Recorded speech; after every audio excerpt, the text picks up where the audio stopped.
So this is Love, chapter 24. Ferdinand was most perturbed by what he had witnessed. All this time, the maiden with the glass slipper had been her, Cinderella. Ferdinand had thought she looked familiar. What an idiot he'd been to recruit her to spy on Genevieve. Now the girl knew far too much, and if Charles had his way, she would become Princess of Aurelius and then, one day, Queen. The servant becoming a royal, he muttered to himself, hardly able to believe it. This is even worse than I feared. It will doom the kingdom. Displeasure darkening his expression, he twirled his monocle. The prince couldn't possibly marry a servant. The people were already getting ideas. The youth especially no longer had the same respect for rank and breeding. Just yesterday in the western countryside, there had been a riot against the local lord, a riot Ferdinand had worked hard to conceal from the king. And in the East, a band of young revolutionaries had demanded that the king allow commoners to serve on his council. Imagine. If Charles married Cinderella, who knew what the people might do?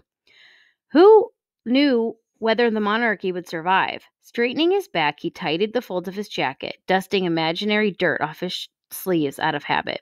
He was able to return to his duty at the king's side when he stole another glimpse at the prince and his newfound bride.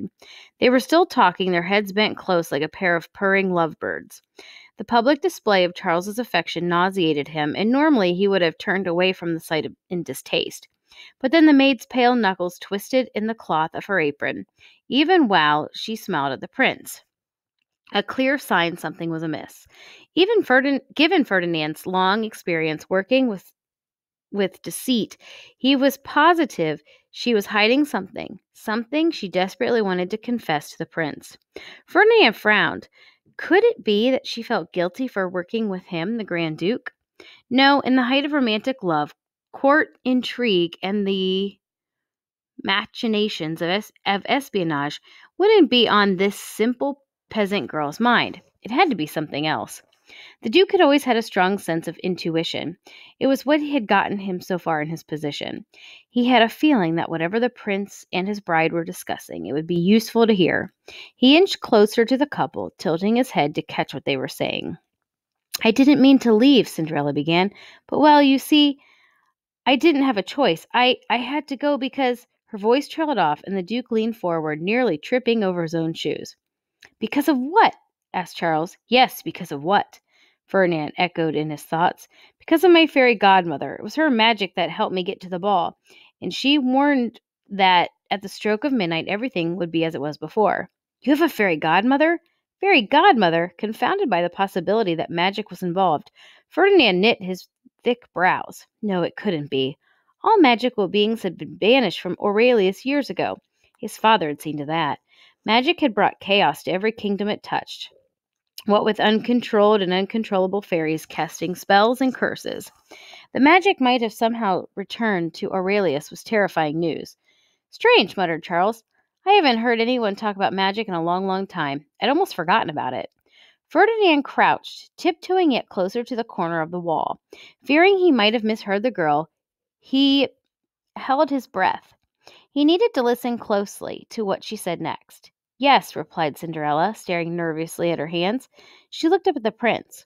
All of it was magic. The dress, the carriage, the horses, it all vanished.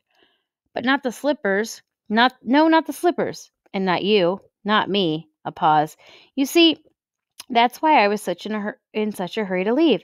It sounds silly now, but I didn't want you to know that everything you saw was a spell cast by my fairy godmother. That my carriage was really a pumpkin, the horses really 4 mice, and my gown nothing but rags. I wouldn't have cared. I suppose I was afraid, Cinderella swallowed. It'd been so long since I actually talked to someone. I was afraid you wouldn't accept me. I was afraid that if I stayed, I'd care about you too much. It would make going back to my old life impossible. Cinderella looked up at the prince, her voice soft. Do you believe me? Charles tilted her chin toward him, his expression so tender Ferdinand wrinkled his nose, repulsed. Yes, I believe you. Carefully, Ferdinand crouched backward and stood. He had heard all he needed to. Lo and behold, it was sorcery. That explained why his men hadn't been able to find her. Who would have guessed to chase a pumpkin drawn by 4 mice? Ferdinand clenched his fist at his sides, remembering his abject embarrassment when he had to report to the king and the maid that the maiden had vanished. He hadn't been able to understand it either.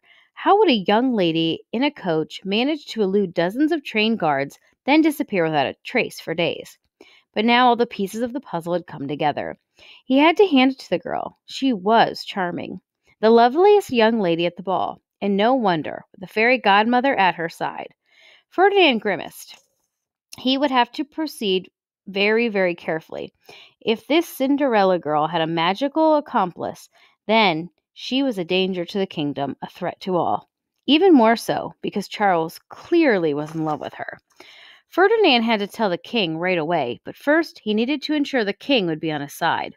These days, now that Charles had returned, that was increasingly unlikely. Well, Ferdinand would take drastic measures to make the king agree, even if that required some magic of his own. A visit to his trusted pharmacist would do just the trick.